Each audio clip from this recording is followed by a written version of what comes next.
Assalamualaikum warahmatullahi wabarakatuh. Teman-teman mahasiswa yang saya banggakan, alhamdulillah pada kesempatan hari ini kita akan belajar materi tentang variabel moderating dalam model penelitian. Pada kesempatan hari ini kita akan belajar lebih khusus ya, bagaimana analisis regresi dengan variabel moderating dengan menggunakan aplikasi yang sering kita gunakan, yaitu SPSS. Nah, pada kesempatan hari ini outline materi yang akan kita pelajari ada beberapa ya. Yang pertama tentu kita harus mengenal dulu apa itu pengertian variabel moderating ya. Dan kenapa alasan ya mengapa kita perlu menghadirkan variabel moderating dalam sebuah penelitian ya. Yang ketiga yang akan kita jawab pada kesempatan hari ini adalah bagaimana menuliskan latar belakang masalah ketika seorang peneliti menghadirkan variabel moderating ya. Kemudian bagaimana ya menuliskan kerangka berpikir variabel moderating dalam model penelitian gitu ya. Kemudian yang terakhir tentu yang paling penting pada kesempatan hari ini adalah bagaimana proses analisis regresi dengan variabel moderating pada aplikasi SPSS ya. Baik teman-teman, untuk kesempatan pertama kita akan menjawab apa pengertian daripada variabel moderating pada aplikasi regresi gitu ya.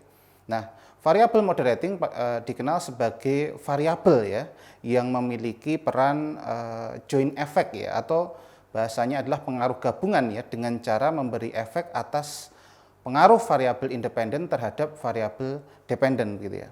Nah, peran yang saya maksudkan di sini adalah peran yang bisa saja berbentuk memperkuat ya, atau justru memperlemah pengaruh variabel independen itu sendiri terhadap variabel independen gitu ya. Nah, ini adalah contoh-contoh model penelitian ya dengan variabel moderating. Nah, tentu teman-teman bisa melihat perbedaannya dengan regresi linear berganda ya. Di sini ambil contoh pada kasus yang pertama ada variabel independen yaitu partisipasi anggaran begitu, kemudian mempengaruhi variabel dependen ya, berupa kinerja manajerial ya. Tetapi di sini ada variabel antara atau moderator ya, variabel moderator ya berupa komitmen organisasi. Tentu ini adalah bentuk kerangka berpikir yang lebih sederhana ya. Tetapi ketika kita ingin dalam praktek yang lebih kompleks, teman-teman bisa lihat ya. Di sini ada sustainability report ya pada perbankan ya. Di sini dipengaruhi variabel independen ada 5 di sini contohnya. Misalkan kita ambil ukuran perusahaan ya, leverage ya, likuiditas ya, dewan direksi ya, komite audit gitu ya. Nah, ini kemudian dari variabel independen ini, daripada 5 variabel independen ini kemudian kita boleh memasukkan satu variabel moderating berupa profitabilitas. Nah, ini contoh-contoh kerangka berpikir yang bisa kita aplikasikan ketika kita ingin memasukkan variabel moderating dalam sebuah penelitian gitu ya. Kemudian tentu kita harus menjawab mengapa dalam sebuah penelitian gitu ya perlu menghadirkan variabel moderating ya. Nah, tentu seperti ketika kita memulai sebuah penelitian tentu kita harus melihat apa masalahnya gitu ya.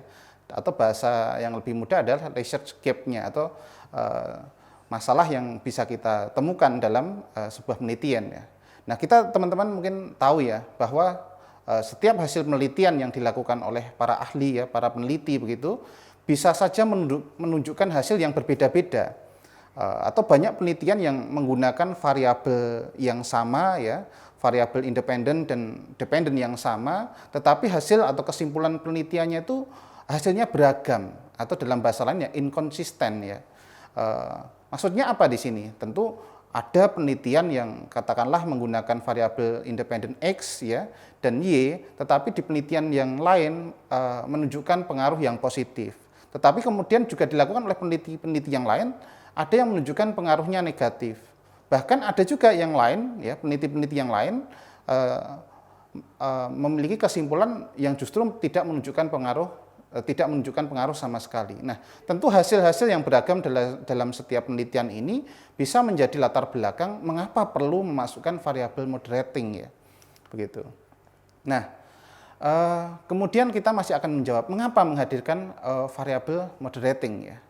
Nah, di sini tentu kita bisa memulai ya, atau peneliti bisa memulai dengan memprediksi ya, ada variabel-variabel yang mungkin berpengaruh terhadap variabel independen terhadap variabel dependen. Karena tentu kita tadi bisa melihat dengan variabel yang independen dan dependen yang sama tetapi memiliki hasil yang berbeda. Ini kita bisa menduga ya, membuat hipotesis bisa saja ada variabel lain yang mempengaruhi. Maka di sini kita memasukkan variabel moderating ya.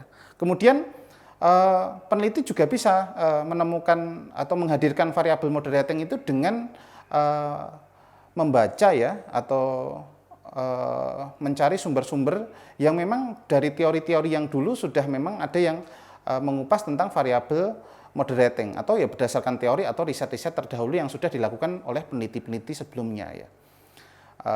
Kemudian atau memang variabel yang dipilih bisa jadi sudah pernah diteliti ya, sebagai variabel moderating. Atau yang paling sulit di sini adalah memang menjadikan satu variabel independen ya menjadi variabel moderating ya. Ini memang biasanya harus memiliki landasan teori yang kuat ya. Kemudian teman-teman, bagaimana kemudian ketika menuliskan latar belakang masalah ketika menghadirkan variabel moderating ya. Ini tentu teman-teman bisa sangat bermanfaat ketika teman-teman ada yang meneliti atau dalam skripsinya menggunakan alat analisis regresi dengan variabel moderating. Karena tadi saya katakan bahwa dalam penelitian regresi dengan variabel moderating ini kan memang berangkat dari perbedaan kesimpulan dari banyak peneliti yang bisa saja menggunakan teori yang sama atau variabel-variabel yang sama. Nah, sehingga pada setiap latar belakang variabel moderating ini perlu yang pertama adalah mendeskripsikan dulu ya pengaruh variabel independen terhadap variabel dependen itu sendiri berdasarkan teori dasarnya atau grand teorinya. Nah, ini cukup satu paragraf saja.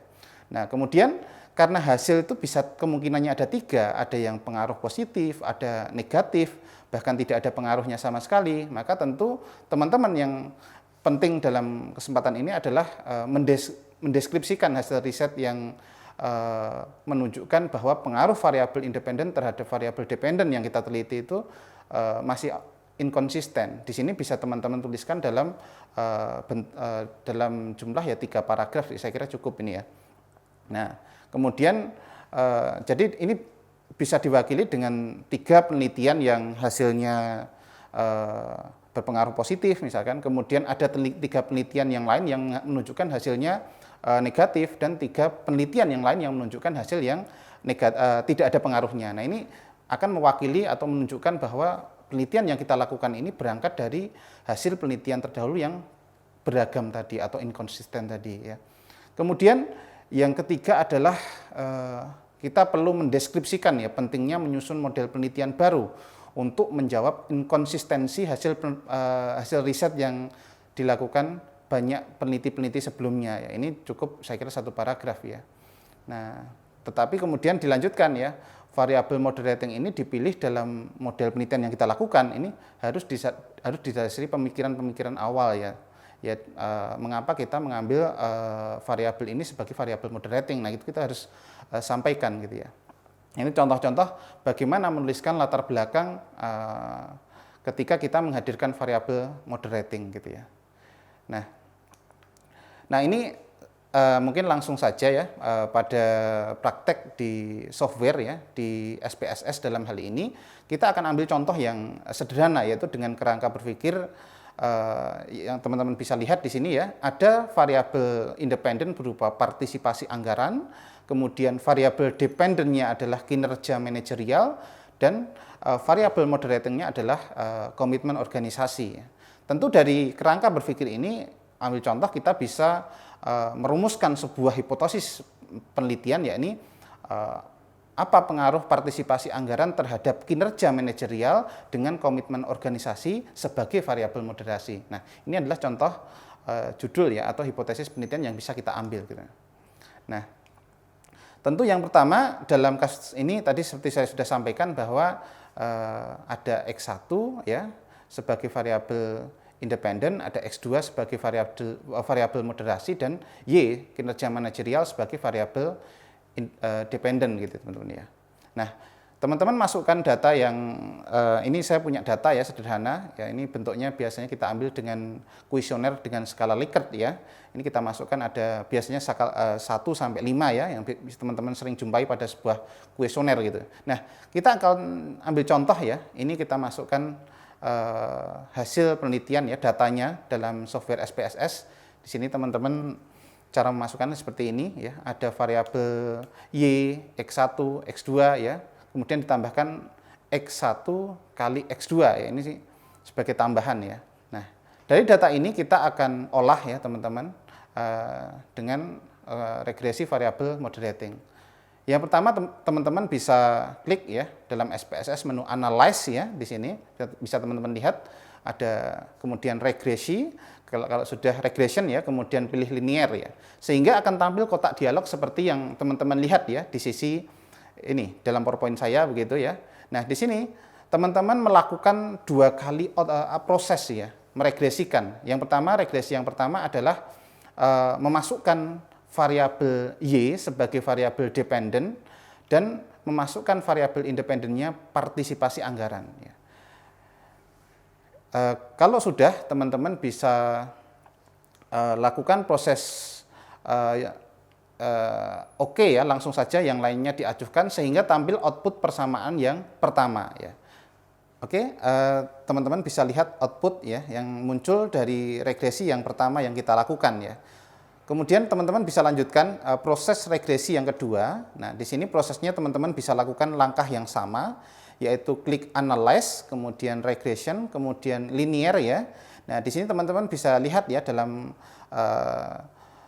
tampilan SPSS di sini teman-teman tetap ya variabel dependen menggunakan kinerja manajerial, tetapi dalam variabel independen teman-teman masukkan komitmen organisasi sebagai variabel moderating plus ya variabel partisipasi anggaran kali komitmen organisasi yang di data sudah kita tampilkan tadi, sehingga ketika kita oke, maka muncul output persamaan yang kedua. Nah, di sini teman-teman bisa melihat perbedaannya ya. Bagaimana cara membaca data atau output yang sudah kita dapatkan dalam regresi variabel intervening ya.